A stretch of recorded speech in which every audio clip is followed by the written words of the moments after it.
ए माछा माछा आयो यार मरेको के भयो यसलाई हो र मरेको हो ए माछा फेला पर्यो माछा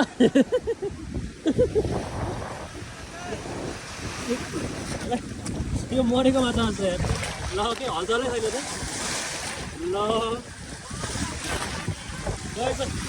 ल घर लर पकाएर खाला